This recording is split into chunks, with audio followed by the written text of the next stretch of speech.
El Nuevo Testamento presupone que los cristianos van a ofrendar regularmente. Regularmente. No es una vez al año, no es una vez cada 6 meses.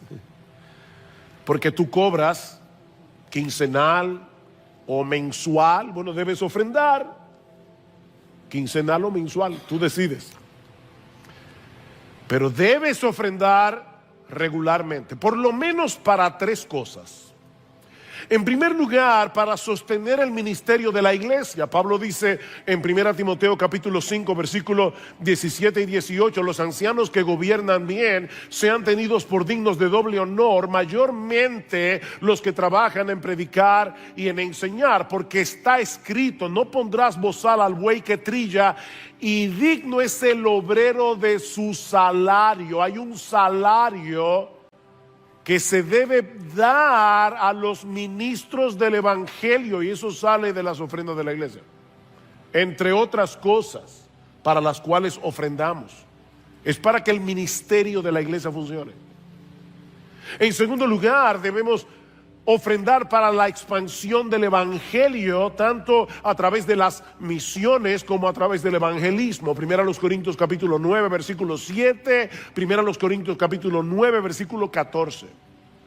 Y en tercer lugar, debemos ofrendar para ayudar a los pobres. Y ese es el énfasis de este pasaje en 2 Corintios 8 y 9, aunque debo decir que las enseñanzas que se encuentran aquí se pueden aplicar a las ofrendas en sentido general, y eso es lo que yo voy a hacer en esta mañana. Ahora, antes de considerar directamente nuestro texto, permítame tomar unos minutos para ponerlo en su contexto. En los capítulos 8 y 9 de 2 a los Corintios, Pablo está animando a estos hermanos a participar en una ofrenda para los creyentes pobres en la ciudad de Jerusalén. Yo no tengo tiempo para explicar esto, pero en el año 41 después de Cristo vino una hambruna a Jerusalén, y a través de muchos otros factores los hermanos cayeron en una extrema pobreza, y el apóstol Pablo estaba recogiendo una ofrenda para ellos. Y con esa finalidad, Pablo se vale del ejemplo de los creyentes en Macedonia para animar y estimular la generosidad de los corintios. Noten el capítulo 8, versículos 1 y 2. Ahora, hermanos, os damos a conocer la gracia de Dios que ha sido dada en las iglesias de Macedonia.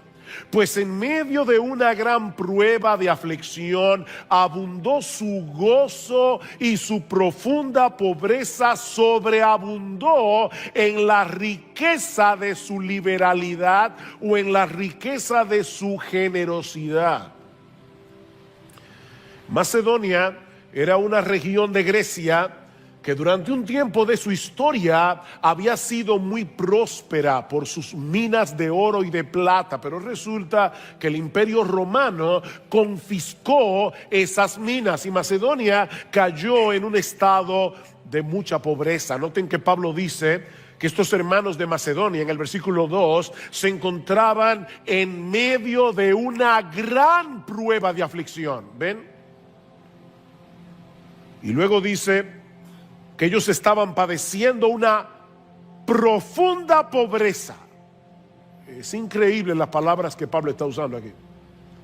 Una profunda, la palabra profunda es bathos en griego, que es de donde se deriva la palabra baño en inglés. Bathos en griego, bath en inglés. Significa sumergirse en algo. Ellos estaban sumergidos en una profunda pobreza, y esa palabra pobreza significa literalmente miseria.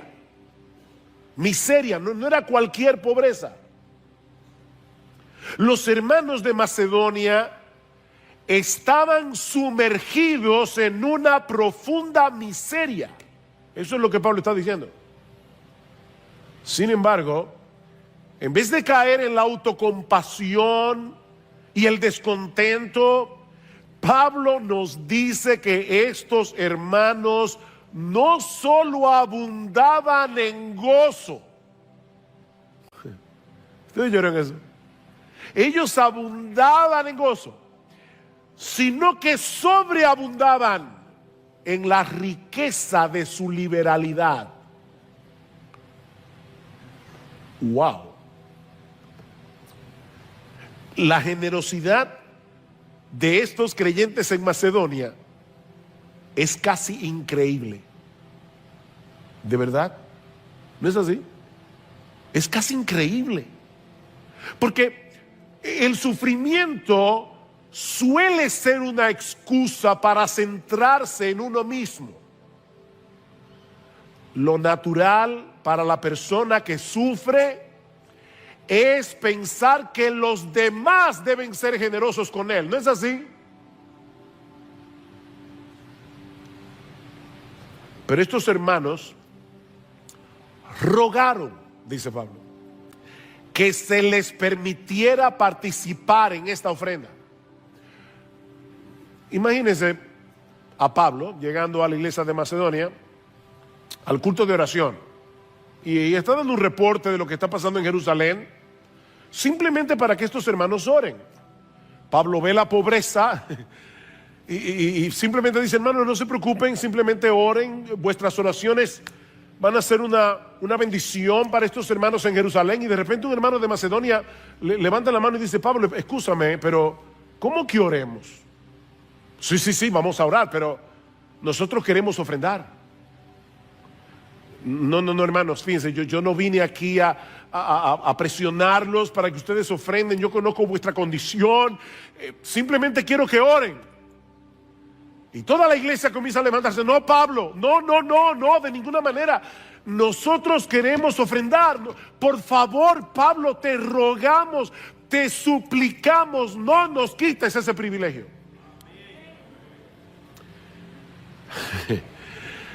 Miren, yo no sé ustedes, pero a lo largo de esta semana yo me he sentido sumamente convicto de pecado. El evangelio de la gracia de Dios había cambiado por completo la perspectiva que estos hermanos tenían acerca del dinero,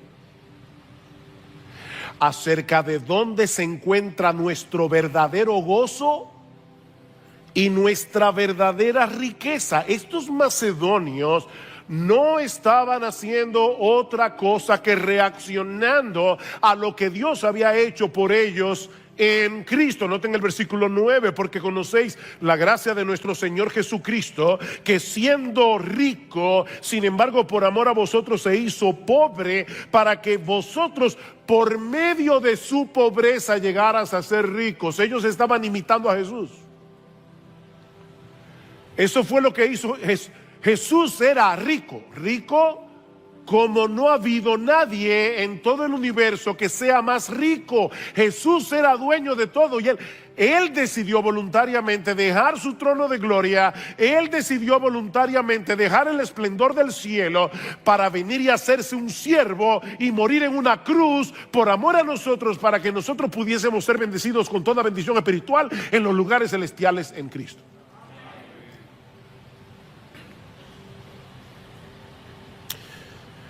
Y ese es el ejemplo que Pablo pone delante de los creyentes en Corinto y hermanos de Iglesia Bíblica del Señor Jesucristo, delante de todos nosotros, para enseñarnos lo que significa para un cristiano ser generoso. Con esto en mente, luego de esta breve introducción, ahora podemos considerar algunas de las enseñanzas que encontramos en 2 Corintios capítulo 9, los versículos 5 al 11, que es el pasaje que vamos a considerar en esta mañana. Y lo primero que encontramos aquí es un contraste, los versículos 5 al 7. Un contraste en el que Pablo nos muestra que la actitud del corazón al ofrendar es más importante que la cantidad de lo que ofrendas.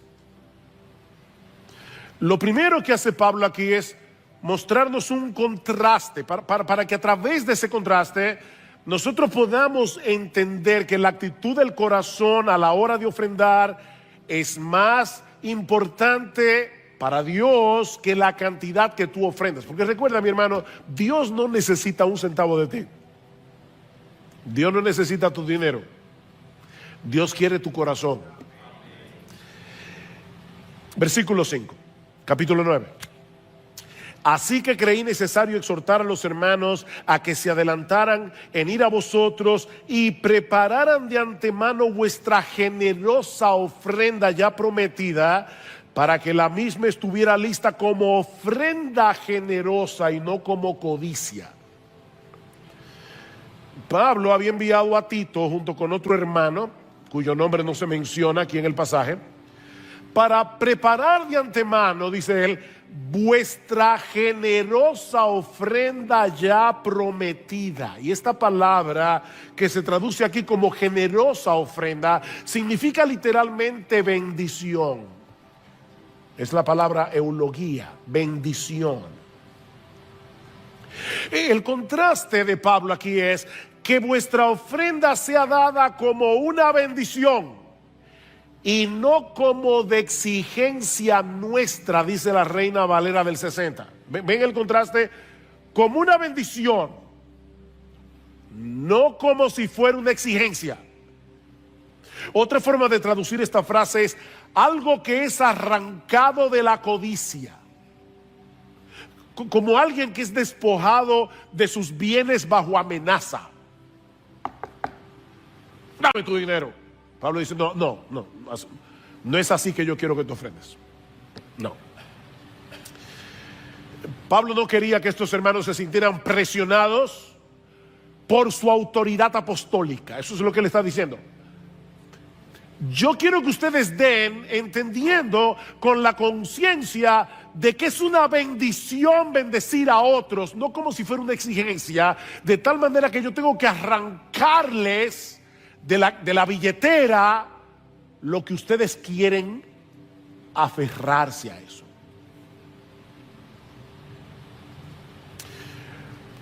El segundo contraste está en el versículo 6.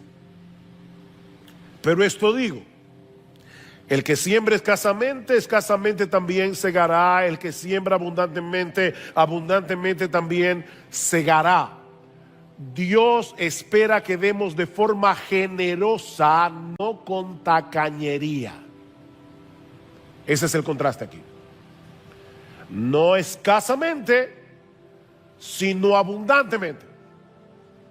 ¿Ven? Con un corazón generoso, no con un corazón tacaño. Sean abundantes a la hora de dar, dice Pablo, porque el que siembra escasamente segará escasamente. Y Pablo está pensando aquí en el agricultor que pierde su semilla. Cuando el agricultor siembra su semilla, en cierto modo la está perdiendo, pero la está perdiendo para luego tener la cosecha, ¿verdad? Esa pérdida resultará en ganancia cuando llegue la siega. Mis hermanos, la matemática de Dios es distinta a la matemática del hombre. En la matemática tuya y mía, 10 menos 1 es igual a 9. Y 10 menos 0 es igual a 10. Si tú quieres tener 10, ¿qué debes hacer? No dar nada. Fíjense, en la matemática del hombre, si yo quiero quedarme con 10, ¿qué debo dar? 0, porque 10 menos 0 es 10. Porque si doy 1, aunque sea, ya me quedé con 9. La matemática de Dios es absolutamente diferente. No, si tú quieres quedarte con todo, escasamente segarás. Y yo estoy consciente, mis hermanos, de que esto suena a lo mismo que dicen los falsos maestros del evangelio de la prosperidad. Yo lo sé. Pero como espero mostrar en un momento, hay un mundo de diferencia entre los que predican estos siervos del diablo, porque son siervos de Satanás, y lo que Pablo está diciendo aquí. Pues no voy a entrar en eso ahora, pero hay una diferencia. Mis hermanos, sin embargo, el hecho de que algunos estén torciendo a las escrituras para su propio beneficio no elimina lo que este texto dice. Y Pablo está diciendo que hay una relación directa entre la generosidad de lo que se da y la generosidad de lo que se recibe. El que siembra escasamente, segará escasamente. Y el que siembra abundantemente, segará abundantemente. Por supuesto, lo que esa generosidad implica para unos no es lo mismo de lo que implica para otros, pero todos debemos ser generosos a la hora de dar. Repito, esa generosidad no se va a ver igual. Dios no está contando la cantidad que tú das. Déjeme ponerlo de esta manera. Mira, mi hermano, si tus ingresos se han incrementado en los últimos años, y eso es más evidente en tu estilo de vida que en tus ofrendas, probablemente eso es un indicativo de que tú estás sembrando escasamente. Déjame repetirte eso otra vez. Si tus ingresos han aumentado en los últimos años, y eso es más evidente porque tu estilo de vida ha aumentado, pero no tus ofrendas, tú estás en problemas. Muy probablemente tú estás sembrando escasamente. Eso es lo que ha pasado en los Estados Unidos de Norteamérica, donde las estadísticas son más fieles que en países como los nuestros. Estudios han demostrado que los ingresos de los cristianos en los últimos años han aumentado en los Estados Unidos y las ofrendas han disminuido. ¿Saben lo que eso indica? Un problema del corazón. Hay un problema del corazón. Pablo dice en 1 Corintios capítulo 16 versículo 2 que todo creyente, y él usa la expresión cada uno, es decir, todos, cada uno debe ofrendar regularmente, dice Pablo, según haya prosperado. ¿Se dan cuenta? El punto no es la cantidad específica que ofrendamos, no ese no es el punto, sino que esas ofrendas deben ser generosas en proporción a nuestro ingreso. Por eso es que no se va a ver igual en unos o en otros, según haya prosperado. Decía C.S. Lewis que si nuestros gastos en comodidades, lujos, diversiones está a la altura del estándar común entre aquellos con los mismos ingresos que el tuyo, probablemente estás dando muy poco. ¿Tú entendiste eso? Mira, si alrededor de ti hay personas que tienen el mismo ingreso, o más o menos el mismo ingreso, y tus gastos en lujos, en comodidades, en diversiones, está a la altura del estándar de esa gente que te rodea, es muy probable que tú estés dando muy poco.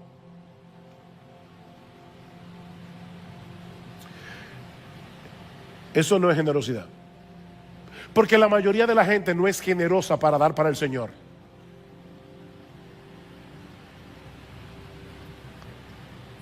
¿Han aumentado tus ingresos en estos últimos años?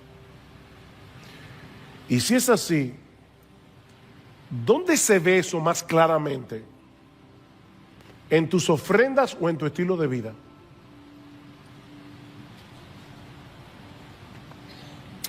El tercer contraste está en el versículo 7. Que cada uno dé como propuso en su corazón, no de mala gana ni por obligación, porque Dios ama al dador alegre.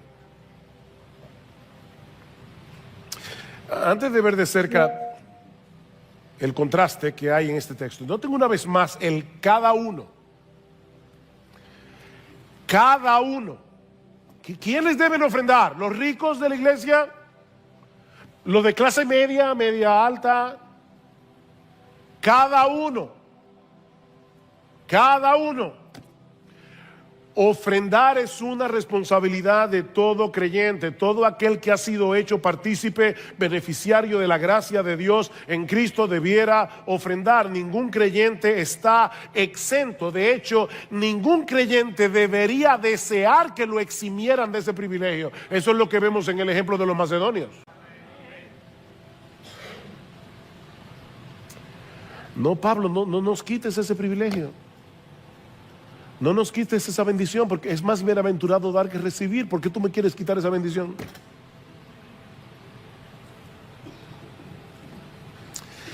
Por otra parte, Pablo usa un verbo aquí, propuso, que no aparece en ninguna otra parte del Nuevo Testamento. Esta palabra se enfoca en aquello que hacemos de una manera deliberada y libremente. Deliberadamente, libremente. O sea, no se trata de un impulso del momento, sino de algo que se hace de una forma planificada, plenamente conscientes de lo que estamos haciendo. En otras palabras, no debemos ofrendar de una forma mecánica. Bueno, yo decidí que esto es lo que voy a dar todos los meses. Sencillamente todos los meses hago el cheque. Pablo dice, no. Considera con cuidado lo que estás haciendo a la hora de ofrendar. ¿Sabes para qué? Para que lo hagas con una actitud adecuada. De ahí el contraste en nuestro texto. No de mala gana. Ahí están pidiendo otra vez. Ese es el espíritu. ¿Qué problema? Uno con el agua hasta el cuello, ahora encima de eso la ofrenda, la bendita ofrenda. No, hermano, no. Mira, ni que des $1,000,000. No, así no. No de mala gana, dice Pablo. No de una forma renuente. Como algo de lo que uno se desprende con resistencia. La idea que Pablo parece querer transmitir es la del individuo que ofrenda, escucha esto, lamentando en su corazón todo lo que pudo haber hecho con ese dinero.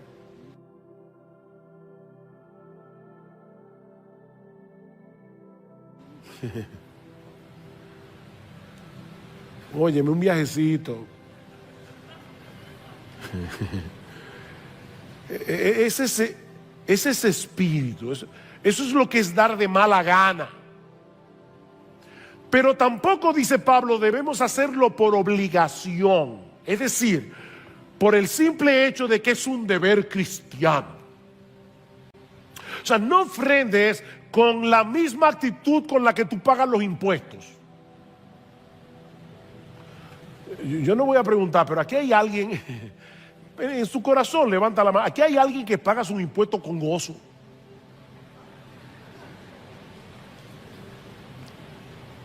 Qué suerte que la Biblia nos dice, Dios ama al que paga sus impuestos con alegría. Pero Él sí dice que ama al dador alegre. No ofrendes como el que paga sus impuestos. Nadie quiere tener problemas con el impuesto sobre la renta.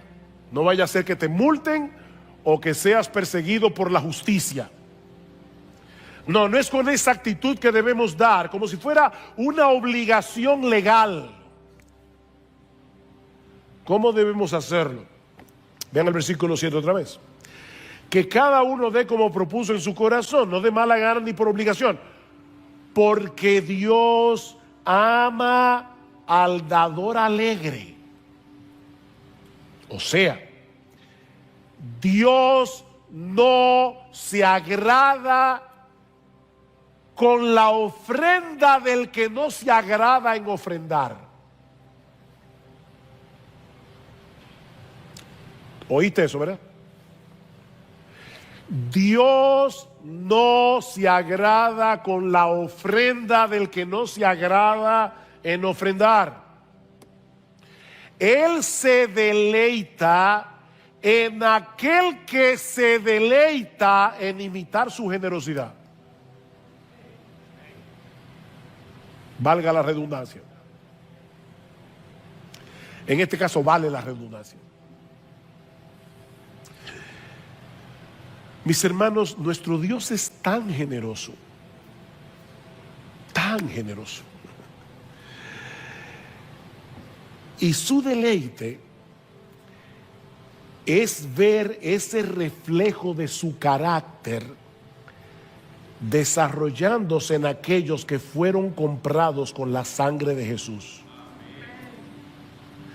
Cuando Dios ve eso en el corazón de sus hijos, Él ve un reflejo de Él mismo y Él se goza en eso. ¿Ves? Dios ama al dador alegre. Por eso es que alguien decía que es tu perspectiva de Dios lo que determina tu perspectiva de la ofrenda. Es lo que tú ves acerca, lo que tú piensas y crees acerca de Dios.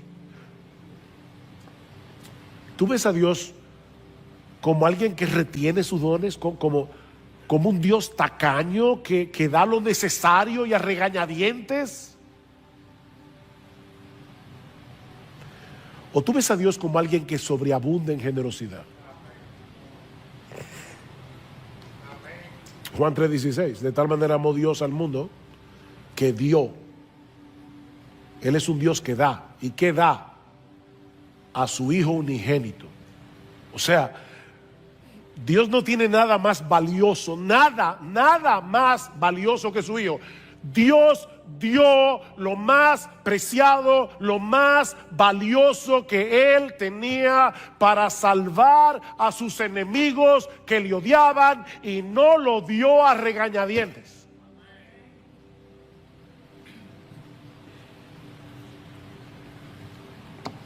Esa es una de las cosas que sorprende de la ofrenda de los macedonios, porque era para los santos en Jerusalén. Ustedes saben la hostilidad que había entre los judíos y los gentiles en el primer siglo. Algunos judíos en el tiempo de Pablo veían a los gentiles como perros. Y de hecho no todos estaban, los cristianos judíos no estaban tan contentos con que Pablo llevara la obra misionera hasta los gentiles. Lean el capítulo 11 del libro de los Hechos. No todo el mundo estaba contento. Y ahora la gracia de Dios es tan increíble que llevó a los macedonios a pasar por alto esos prejuicios y ofrendar generosamente de lo que no tenían para ayudar a esos que en el pasado los odiaban. ¿Saben qué estaban haciendo ellos? Imitando a Dios.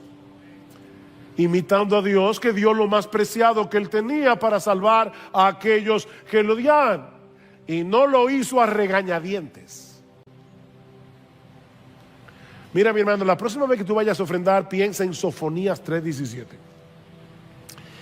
Jehová está en medio de ti, poderoso. Él salvará, se gozará sobre ti con alegría, callará de amor, se regocijará sobre ti con cánticos. Él dio lo más preciado que tenía para que pecadores culpables pudieran ser absueltos en su tribunal, y ahora Él se goza y se regocija sobre esos que Él compró con cánticos de alegría. Nuestro Dios es un dador alegre, y Él ama a los que son como Él. Él ama a los dadores alegres, porque reflejan en sus ofrendas el Dios en el que ellos han creído. Una pregunta que muchas veces nos hacen en las iglesias, ustedes saben que nosotros vamos a otros lugares y a veces hay paneles de preguntas y respuestas. Y esta es una pregunta clásica. ¿Es obligatorio para los cristianos diezmar? El diezmo pertenece a la ley mosaica. Y por favor no citen el caso de Abraham con Melquisedec o el caso de Jacob cuando dice yo voy a dar el 10% de todo. La razón por la que no debemos usar esos ejemplos es porque lo de Abraham con Melquisedec fue un caso único. La Biblia no dice que Abraham ofrendaba regularmente. Eso fue del botín de una guerra que en la que Abraham estuvo envuelto. Y en el caso de Jacob es todavía peor, porque Jacob no le dice a Dios, yo te voy a dar el 10% de todo lo que tú me des. No, le dice, si tú me prosperas, yo te doy el 10%. Así que esos dos casos que son anteriores a la ley no lo podemos usar. Y el caso de los diezmos, en el caso de la ley mosaica, nosotros sabemos por el Nuevo Testamento que la ley mosaica pasó. Así que si tú quieres una respuesta teológica, ¿deben los cristianos, los creyentes del nuevo pacto diezmar? Personalmente pienso que no. No tenemos la obligación legal de dar el diezmo.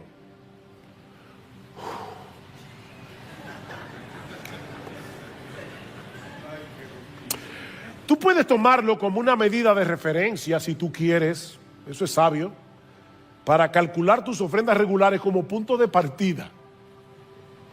Pero no sería un pecado si tú no diezmas. Debes ofrendar regularmente, eso sí. Si no lo haces, eso sí es un pecado. Pero no diezmar. Ahora, yo creo, mis hermanos, que la pregunta de un cristiano debería ser otra. La pregunta de un cristiano debería ser, ¿cómo puedo ofrendar de tal manera que manifiesten mi disposición de hacerlo? Y no solo en la cantidad, en mi disposición, la gracia que ha sido derramada sobreabundantemente sobre mí sin merecerla. Esa es la pregunta.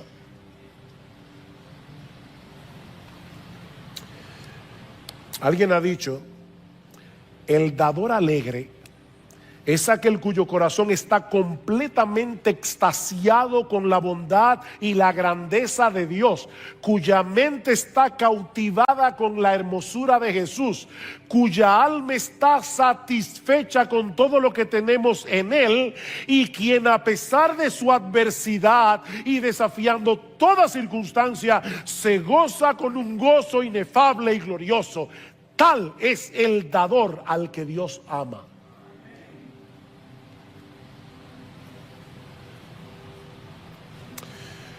Bueno, pastor, mire,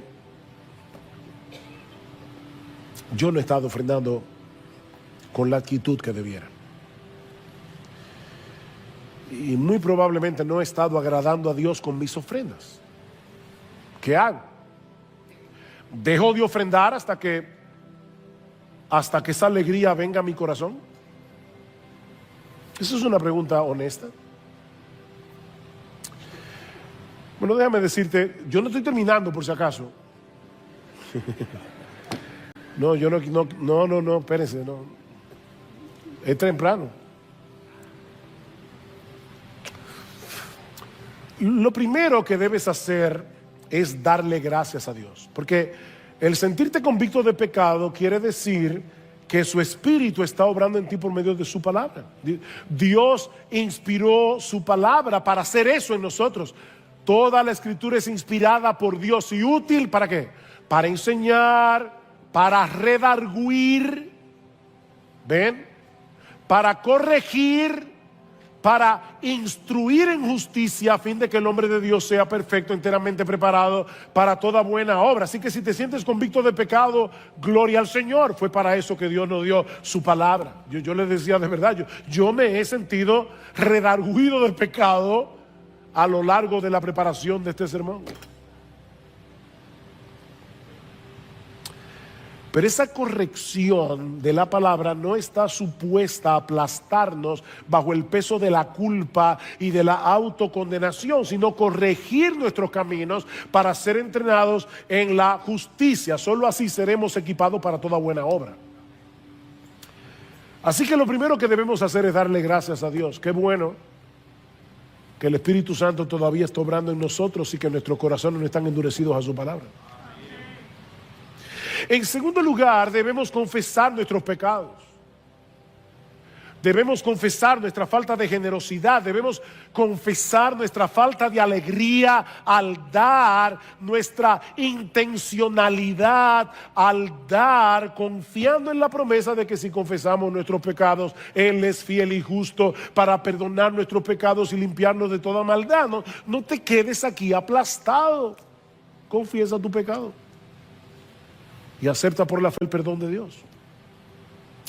En tercer lugar, pídele a Dios que te dé una visión fresca de su carácter y de su abundante gracia desplegada a tu favor en el Evangelio. Eso fue lo que hizo Pablo en esta carta. Ya conocéis la gracia de nuestro Señor Jesucristo, que siendo rico se hizo pobre para que vosotros en su pobreza fueseis enriquecidos. Mi hermano, sumérgete en la palabra de Dios. Contempla allí las riquezas de la gloria de nuestro bendito y precioso Salvador, una gloria de la que Él decidió despojarse para que nosotros pudiésemos ser partícipes de la riqueza de su gracia.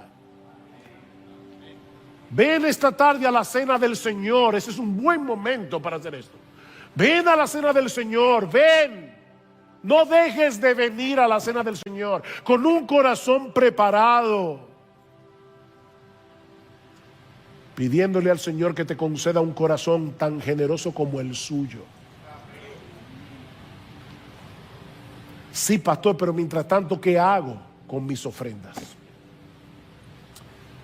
Ofrenda generosamente. Mientras tanto, ofrenda generosamente. Aunque en este momento no estés experimentando la alegría de dar. Alguien muy sabiamente dijo: cumple la dimensión externa de tu deber de ofrendar regularmente con la esperanza y expectativa en oración de que eso te ayudará a reavivar tu deleite interno. Y ahora escuchen lo que dice este autor. No, eso no es hipocresía, porque estás llevando a cabo el acto externo con la esperanza de recuperar el gozo interno y no como un sustituto de ese gozo o como un disfraz para convencer a otros de una alegría que no estás experimentando. No dejes de ofrendar porque te sientes redarguido de pecado.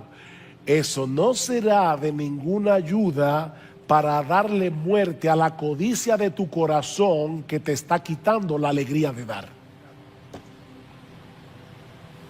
La única forma de matar la codicia es dando. Dando. Pero este es el primer punto de mi sermón. Por eso les decía, yo no estoy acabando. Hay algo más que Pablo nos enseña, dos cosas más que Pablo nos enseña en este pasaje. Le prometo que voy a ser breve en estos dos puntos. Este era el más importante. Esto va a ser breve. Pablo nos enseña también en este pasaje que Dios prospera a los cristianos que dan generosamente para que sigan dando con generosidad. Recuerden el versículo 6, el que siembra escasamente también segará. El que siembra abundantemente, abundantemente también segará. Está prometiendo Dios enriquecer a todos aquellos que ofrendan generosamente, como dicen los falsos evangelistas de la prosperidad. Absolutamente no. Si observas el texto con cuidado, verás cuál es el propósito por el que Dios promete bendecir a aquellos que dan con generosidad. Ven el versículo 8. Y Dios puede hacer, da abundantemente, da con gracia, Dios puede hacer que toda gracia abunde para vosotros, a fin de que teniendo siempre todo lo suficiente en todas las cosas, abundéis para toda buena obra. ¿Ves el propósito? Como está escrito, Él esparció, de paso, Él no es Dios. Él es el creyente que da. Vean el Salmo. Él esparció, dio a los pobres su justicia. La justicia de este creyente permanece para siempre. Y el que suministra semilla al sembrador y pan para su alimento, suplirá y multiplicará vuestra sementera. ¿Saben para qué? Para aumentar la siega de vuestra justicia. Otra vez. Versículo 11. Y seréis enriquecidos en todo. ¿Saben para qué? Para toda liberalidad, la cual por medio de vosotros produce acción de gracias a Dios. Ven, no es siembra tu semilla para que mañana tengas un Rolls Royce, un Rolex. No, es para que des más. Otra vez cito a Piper aquí. El punto es que Dios nos da más de lo que necesitamos, no para que podamos almacenar el exceso, sino para que podamos proveer para buenas obras. Ofrendar para los pobres, para las misiones y para la iglesia. Sigue diciendo Piper, y este texto, este es el knockout de la cita. O para conectarlo con el versículo 7, Dios ama al dador alegre. La razón por la que Dios te da más de lo que necesitas, hermano, afina tus neuronas. Oye esto. La razón por la que Dios te da más de lo que necesitas no es para que reduzcas tu gozo guardándolo para ti, sino para que incrementes tu gozo dando más. Miren, búscame a un egoísta y encontrarás a un miserable, que es más bienaventurado dar que recibir. ¿Tú crees eso? No mates tu gozo, no lo mates guardándolo todo para ti. ¿Ven la diferencia entre los falsos satánicos evangelistas de la maldita prosperidad que salieron del infierno? Entonces, ¿ven la diferencia entre en lo que predican estos falsos maestros de Satanás y lo que Pablo está enseñando aquí?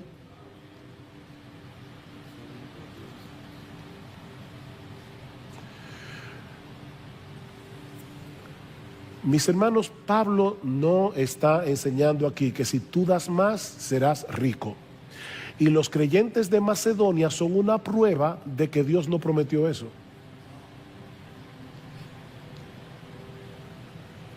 Lo que él está diciendo en este texto es que si tomas la determinación de dar con generosidad, lo que es generosidad para ti, hermano, de verdad, no te compares con otro. Es lo que es generosidad para ti. Según tú hayas prosperado, Dios no solo se encargará de mantener ese deseo en tu corazón, sino que también te proveerá lo necesario para que lo lleves a cabo. Eso es lo que Pablo está diciendo.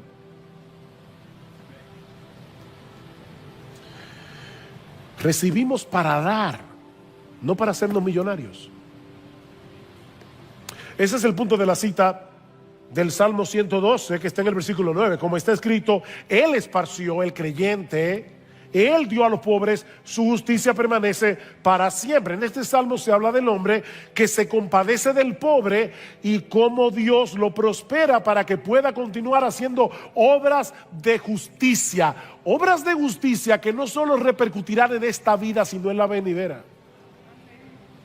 Su justicia permanece para siempre.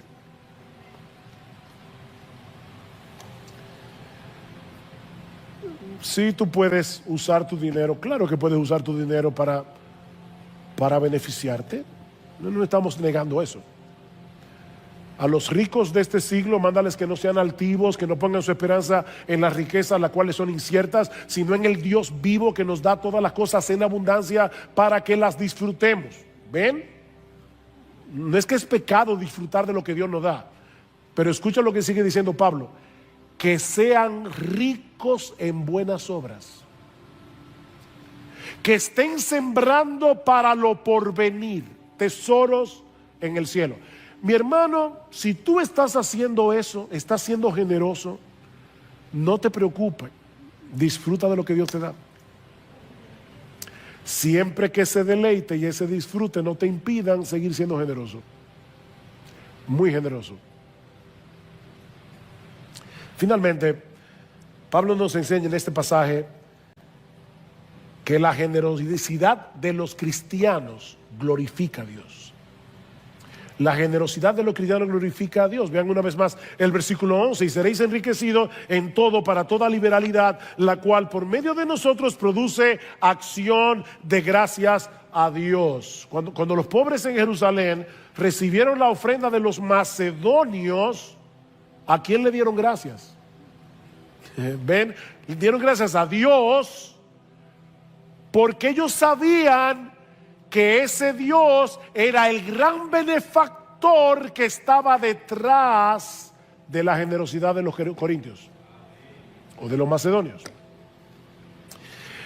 De paso, eso no quiere decir que no debemos ser agradecidos con aquellos que nos benefician con su generosidad. No, mis hermanos, la gratitud a los seres humanos que te benefician en algo es una marca del cristiano. Debemos ser agradecidos. Lo que esto quiere decir es que tanto los que dan como los que reciben la ofrenda deben entender que la gracia de Dios es la fuente original de donde emana toda cosa buena. Mi hermano, si tú eres generoso dando, cuídate del orgullo. Tú no tienes nada de qué enorgullecerte, porque eso fue la gracia de Dios obrando en ti. David dice en 1 Corintios 29, dice que el pueblo había ofrendado para el templo y dice: Señor, gracias, porque de lo recibido de tu mano te damos, y gracias por haber puesto en el corazón de este pueblo ofrendar generosamente. Él dio la capacidad para hacer el dinero, Él proveyó los clientes. Óyeme, tú puedes ser muy capaz, y si Dios no provee los clientes. Nosotros teníamos un familiar que fracasaba en casi todos los negocios. Papi decía: a fulano le va tan mal que si él pone una fábrica de sombreros, los niños nacen sin cabeza. Hay gente que no importa lo que tú le pongas en la mano. Entonces, es Dios que te da la capacidad, es Dios que te da los clientes, es Dios que te da la energía, es Dios que te provee el dinero, y es Dios el que pone en tu corazón darlo. ¿Para qué? Para que Él se lleve toda la gloria. Dios es celoso con su gloria. Vean una vez más los versículos 1 y 2 de 2 Corintios 8. Me encanta este texto. Ahora, hermanos, os damos a conocer la gracia de Dios. La gracia de Dios que ha sido dada en las iglesias de Macedonia. Fue la gracia de Dios la que originó todo esto. ¿Y cómo se vio esa gracia? Pues en medio de una gran prueba de aflicción abundó su gozo. ¿Cómo así? La gracia de Dios. Abundó su gozo, y su profunda pobreza sobreabundó en las riquezas de su liberalidad. La gracia de Dios hizo eso. Dios da la gracia produce gozo, el gozo produce generosidad. Las tres Gs de Dios: gracia, gozo, generosidad. ¿Saben qué fue lo que hizo la gracia? La gracia redirigió el gozo de estos creyentes del dinero hacia Dios. del dinero hacia Dios. Ellos dejaron de escuchar las promesas del dinero. El dinero promete cosas. El dinero hace promesas. Ellos dejaron de escuchar esas promesas para encontrar su gozo en la abundante gracia de Dios que nos bendijo con toda bendición espiritual en los lugares celestiales en Cristo. Y obviamente ellos actuaron de una manera responsable según la obra de la gracia que Dios había hecho en ellos. Noten el versículo 3, porque yo testifico que según sus posibilidades y aún más allá de sus posibilidades, dieron de su propia voluntad. Por fin, ¿de dónde salió esa ofrenda? ¿De la gracia de Dios o de la voluntad de los macedonios? Sí. La gracia de Dios obró para la generosidad de los macedonios. Y ellos respondieron responsablemente a la obra de la gracia. Y esa generosidad que se inicia en Dios como la fuente inagotable de toda generosidad, retorna a Él en alabanzas y acciones de gracias. Y al final, Él se lleva la gloria. Eso es lo que Pablo está diciendo en el capítulo 9, versículo 11. Porque seréis enriquecidos en todo para toda liberalidad, la cual por medio de nosotros produce acción de gracias a Dios. Versículo 12. Porque la administración de este servicio no solo suple con plenitud lo que le falta a los santos, sino que también sobreabunda a través de muchas acciones de gracias a Dios. Por la prueba dada por esta administración, glorificarán a Dios. Y al final, gracias a Dios por este don inefable. ¿Cuál es el don inefable? ¿Es la inclinación a dar o es Jesús? ¿Cuál es el don inefable en ese contexto? Las dos cosas. Dios dio a su Hijo. Nosotros somos los beneficiarios de ese don. Y ahora participamos de ese don, dando nosotros generosamente. Mis hermanos, cuando los cristianos son generosos en sus ofrendas, se convierten en conductores de la gracia de Dios. Y muchos son beneficiados, no solo a nivel material, sino también a nivel espiritual. Nosotros no tenemos ni idea de lo que Dios hará con nuestras ofrendas para la expansión del Evangelio. Cuando tú llegues al cielo, te vas a enterar de todo lo que Dios hizo con tu dinero, cuando tú lo ofrendaste. Recientemente estuve en un país de Sudamérica y me enteré de un empresario que ni siquiera era de ese país. Él fue a hacer negocios y le fue tan bien que él decidió ofrendar el 90% de sus ingresos y quedarse con el 10%, al revés. Y los hermanos me contaban, eso fue en la década de los 60, 70. Lo que Dios hizo con las ofrendas de este hombre, yo no se lo puedo explicar. Iglesias que estaban metidas en rincones, por la generosidad de este hombre, pudieron salir a la capital de este país y colocarse en lugares estratégicos. Y es increíble el crecimiento que esas iglesias han tenido. Hermanos, espero haber podido mostrar en esta mañana que las ofrendas no tienen que ver primariamente con el dinero o con nuestros ingresos económicos, sino con la perspectiva que tenemos de la gracia de Dios en Cristo y del Evangelio. Recuerda, donde esté tu tesoro, allí estará tu corazón.